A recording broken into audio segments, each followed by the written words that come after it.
여러분이 생각할 때 어떤 교회가 좋은 교회 같습니까? 어떤 교회가 사람들에게 행복을 주는 교회가 될까요? 큰 교회면 좋은 교회입니까? 아니면 무슨 프로그램들이 많아가지고 주중에도 뭔가를 자꾸 돌리는 교회가 좋은 교회일까요? 저는 교회 공동체의 생명은 영적 건강성에 달렸다라고 생각합니다. 다른 어떤 것도 이것을 대체할 수 없죠. 누가 뭐라 해도 교회의 생명은 영적으로 건강한지 아닌지 그거에 결정됩니다. 그럼 영적으로 건강한 교회는 어떻게 만들어질까요? 이걸 알기 위해서 교회의 본질적 정의를 한번 확인하셔야 되는데, 교회란 무엇인가? 고린도서 3장 16절을 함께 읽어보십시다. 너희가 하나님의 성전인 것과 하나님의 성령이 너희 안에 계시는 것을 알지 못하느냐? 아멘. 교회는 성도입니다. 성도가 교회입니다. 저와 여러분이 교회입니다. 참 교회는 교회의 머리이신 예수님과 함께 모인 성도 공동체, 그것이 교회예요. 예수님은 두세 사람이 내 이름으로 모인 그곳에 나도 그들 중에 있겠다라고 하셨습니다. 즉 우리가 예수 그리스도의 이름으로 모여서 주님을 우리의 머리로 삼고 머리 대신 주님께 순종하면 우리가 교회인 것입니다. 그러므로 건강한 교회는 건강한 성도로 인해서 만들어집니다. 교회의 생명은 영적 건강성에 있고 그 영적 건강성은 본질적인 교회인 성도, 저와 여러분 한 사람 한 사람으로부터 나온다라는 것을 기억하시길 바랍니다. 성경은 우리가 하나님의 성전이며 우리 안에 하나님의 성령이 거하신다고 했습니다. 그러므로 교회란 무엇인가? 우리가 교회이다. 이게 정답입니다. 여러분들이 건강하면 교회는 건강한 것이고 여러분들이 병들면 교회는 병든 거예요. 교회를 구성하는 성도 한 사람 한 사람이 교회의 건강성을 지키는 중요한 요소인 셈입니다. 사도 바울은 교회가 건강하기를 원했죠. 그의 편지를 받는 로마 교회가 지금보다 더 건강한 교회가 되기를 원했습니다. 그래서 오늘 본문의 말씀을 기록하며 건강한 교회를 세웠던, 그 일에 헌신했던 이들의 이름을 하나하나 불러주고 그들을 축복합니다.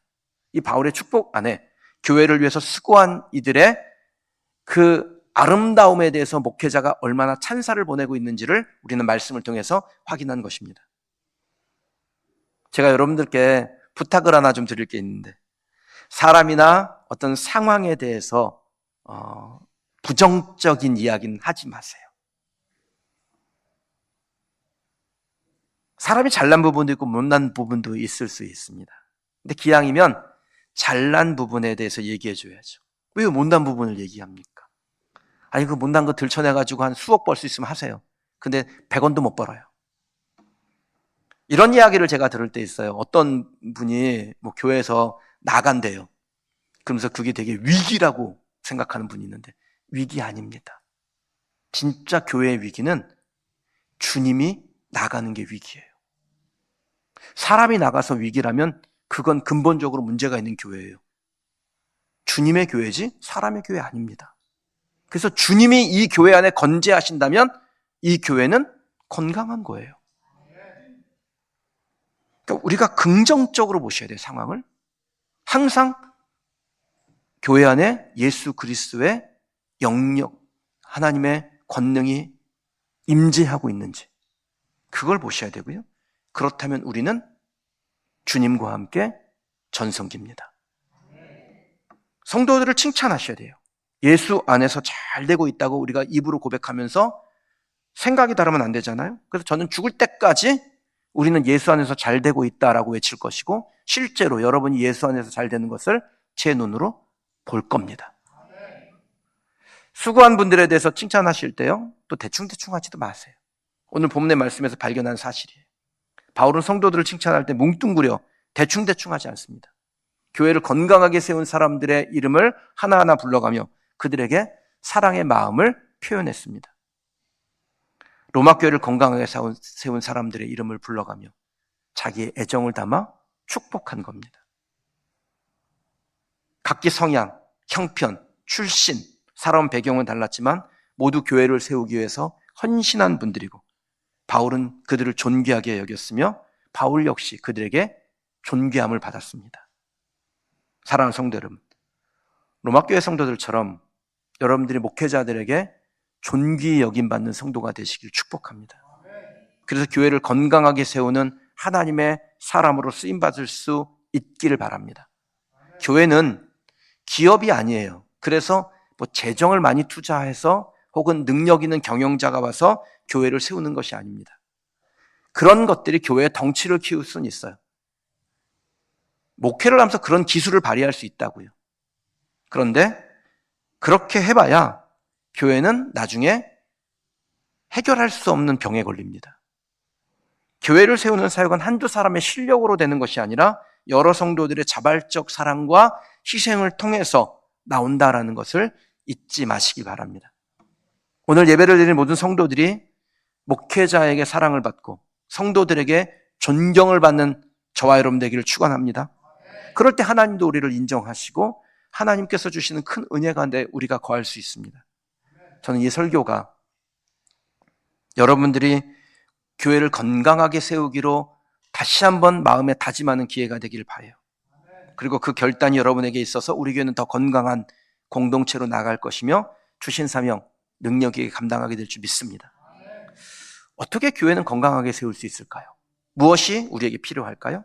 첫 번째는 교회와 사역자들과 성도들을 보호하셔야 됩니다. 1절을 볼까요? 함께 읽겠습니다. 내가 갱그레아 교회 일꾼으로 있는 우리 자매 베베를 너희에게 추천하노니 아멘. 자, 1절에 성경에 처음 나오는 인물이 언급됩니다. 근데 매우 중요해서 사도 바울에게는 첫 번째로 기억된 사람이었습니다. 갱그레아 교회의 일꾼 베베라는 여성입니다. 갱그레아는 고린도 안에 있는 지역이니까 아마 고린도 교회에서 열심히 사역했던 분일 거고요. 여기에 일꾼은 헬라어로 디아코논이라고 하는데 다른 곳에서는 집사로 번역이 됩니다. 그러니까 초대교회 겐그레아 교회라는 고린도 교회 아가야 지방에 있는 교회의 집사인데 여집사예요. 그 베베라는 사람에 대해서 지금 바울이 설명을 합니다.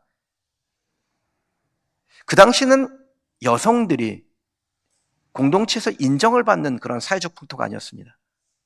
그런데 여자이면서 또 권위가 주어진 집사가 되었다는 것을 보아도 이 베베가 교회를 위하여 얼마나 많은 희생과 헌신을 했었는지를 짐작할 수가 있죠. 지금도 중직으로 교회를 섬긴다는 것은 희생과 헌신을 요구받습니다. 제가 제 아들에게 너 아빠의 뒤를 이어서 목사 한번 해보는 건 어때? 그랬더니 자기는 목사는 아니래요. 그러면 목사가 안 될 거면 장로 해야지? 그랬더니 아빠, 나는 장로는 안 될 거고 안수 집사까지만 할 거예요. 그러는 거예요. 그러니까 이 아이가 생각할 때도 장로가 된다는 것은 매우 큰 헌신을 요구받는다라는 부담감이 있다는 얘기겠죠. 지금도 이런데 그 당시는 더했습니다. 집사 아무나 못 돼요. 그러니 여집사 베베라는 단어가 주는 무게감이 어마어마한 겁니다. 2절을 볼까요? 읽겠습니다. 너희는 주 안에서 성도들이 합당한 예절로 그를 영접하고 무엇이든지 그에게 소용되는 바를 도와줄지니 이는 그가 여러 사람과 나의 보호자가 되었음이라. 아멘. 바울이 베베 집사에 대하여 바울과 여러 성도들에게 보호자가 되었다라고 칭찬을 합니다. 그때는 예수 믿기가 쉽지가 않아요. 예수 믿다가 잘못하면 목숨도 잃습니다.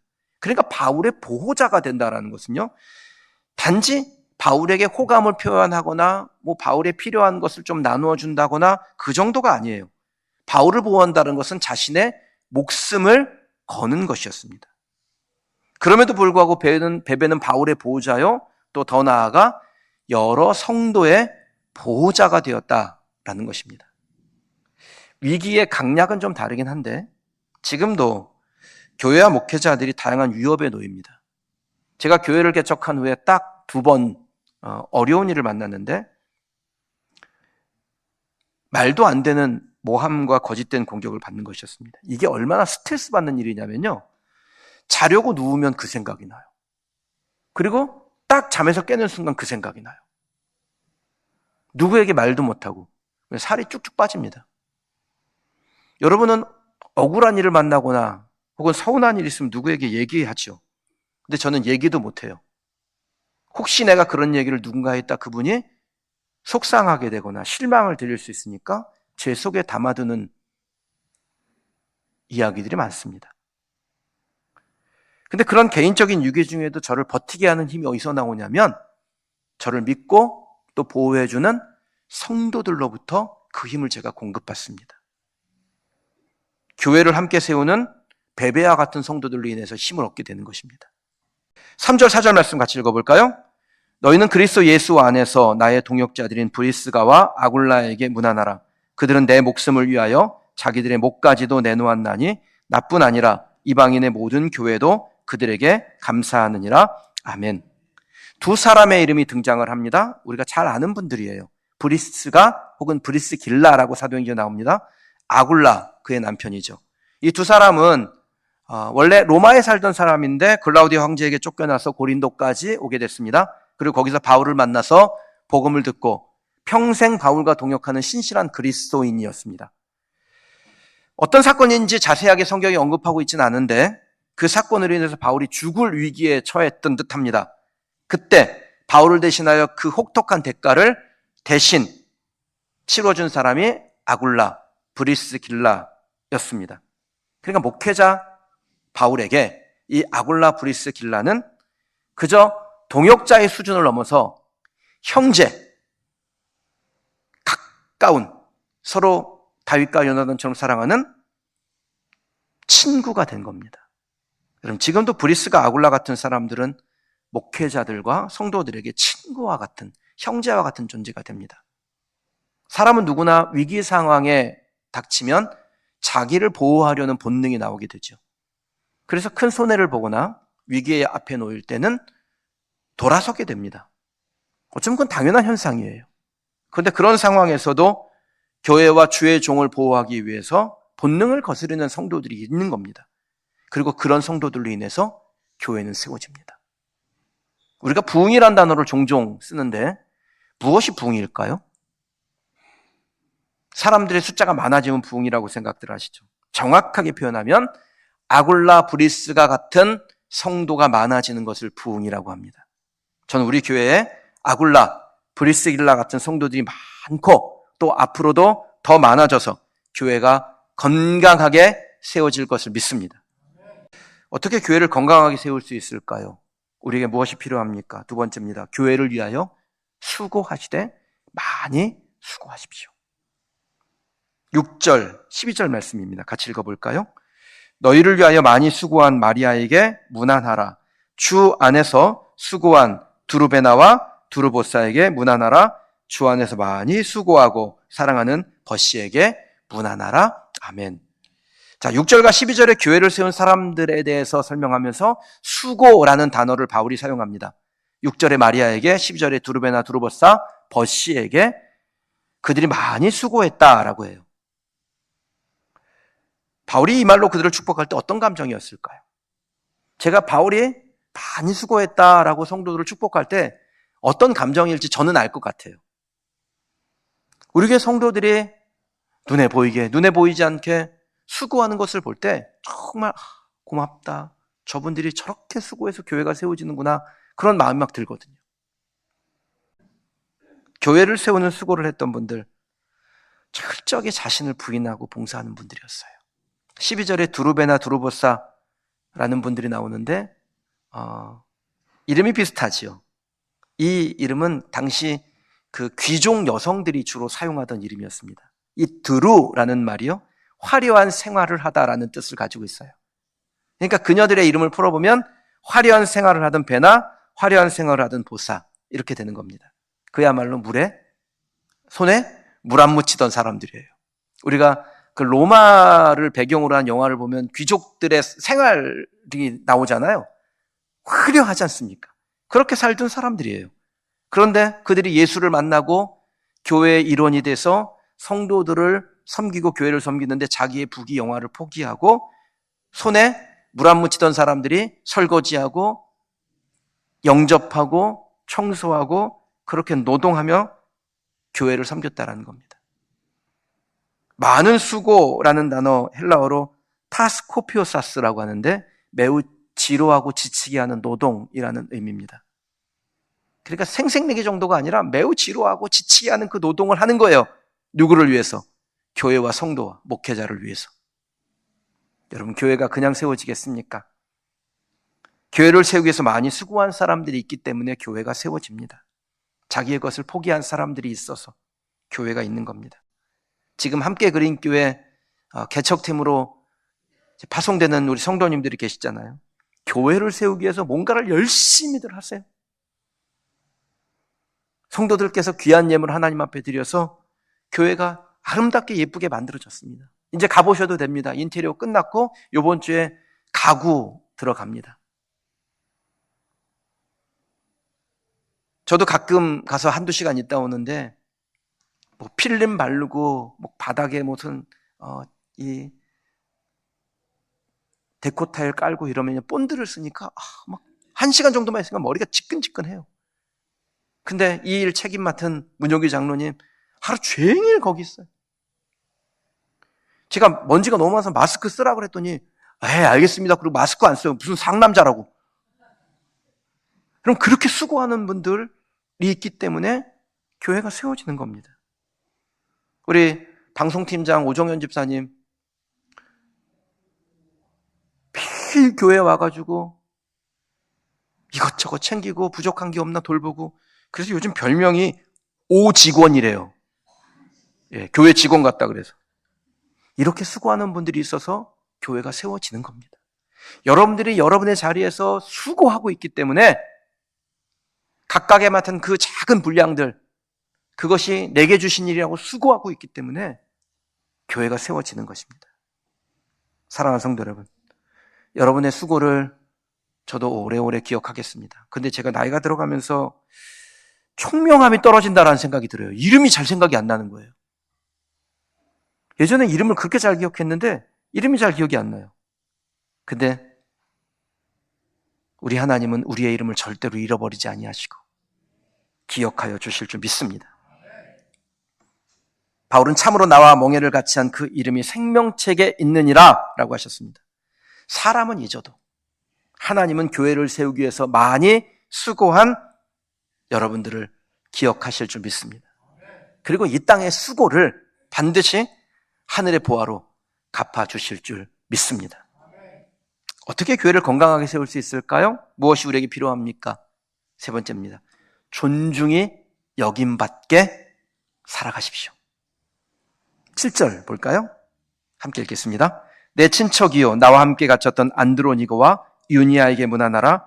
그들은 사도들에게 존중이 여겨지고 또한 나보다 먼저 그리스도 안에 있는 자라. 아멘. 오늘 우리가 본문 말씀에 보면 처음 듣는 이름이 많이 나옵니다. 안드로니고와 유니아라는 사람이 7절에 나오는데 이 두 사람 성경 전체를 통해서 딱 여기만 나와요. 근데 이 두 사람을 설명하는 문장이 매우 정말 묵직합니다. 사도들에게 존중이 여겨진 자.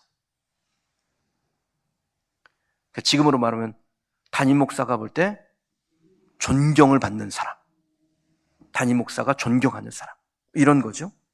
바울보다 먼저 믿었을 뿐 아니라 묵묵히 그 자리를 꾸준히 지켜내고 있는 사람이에요. 안드로니고와 유니아는 우리에게 잘 알려진 사람은 아니지만 신앙의 대가라고 하는 바울에게도 귀히 인정받은 사람이었습니다. 사도들이 다 존중하고 진짜 존경하는 성도예요.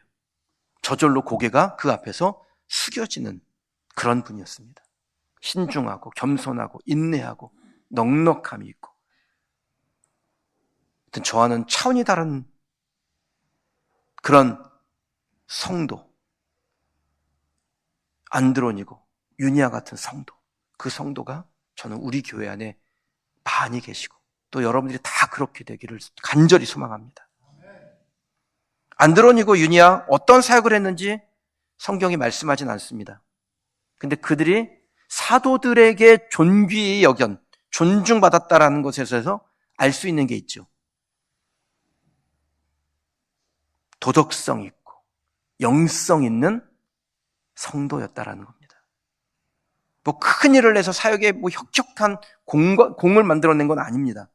그런데 그 밑에 저변에서 영향력이 쭉 흘러가 사람들에게 뭔가 감동을 주는 사람이었어요. 기독교 위인 중에서 데이빗 브레이너드라는 사람이 있습니다. 미국 개척 시기에 인디안 선교에 뛰어들어 29세에 세상을 동안 그냥 무명의 선교사입니다. 이렇다 할 업적을 남겨놓지 못했습니다.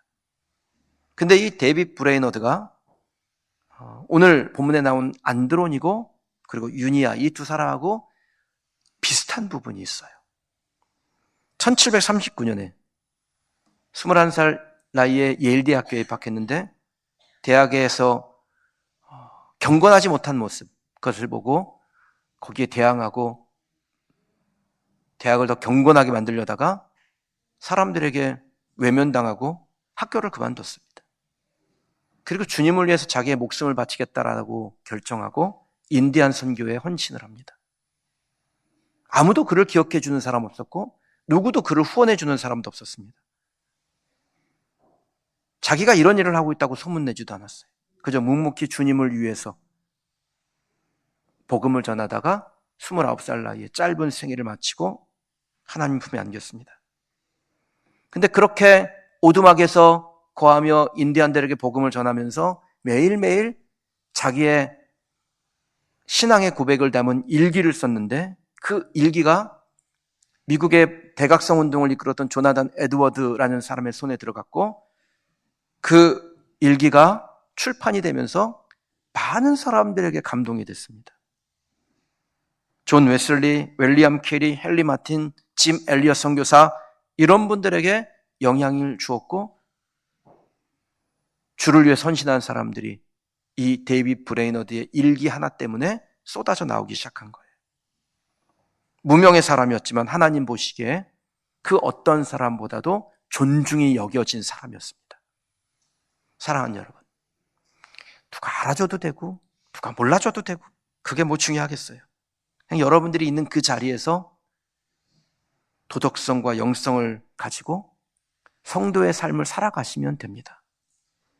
그러면 안드로니고와 유니아처럼 뭐 유명한 사람은 안 됐지만 큰 일을 한 사람은 아니지만 그 작은 일에 충성하였기에 하나님의 기쁨이 되고 사도들과 목회자들과 또 성도들에게 존경을 받는 그런 복된 인생이 될 수 있습니다. 존경과 존중은 직분에서 나오지 않지 어떤 역할을 맡았다 그래서 존중받는 것이 아닙니다. 나이를 먹었다 그래서 저절로 존중받지도 않습니다. 도리어 연소할지라도 직분 같은 거 없을지라도 선한 영향력이 흘러나올 때 존중이 여겨진 사람이 될 수 있습니다. 전 저와 여러분이 그와 같이 되기를 주님의 이름으로 축원합니다.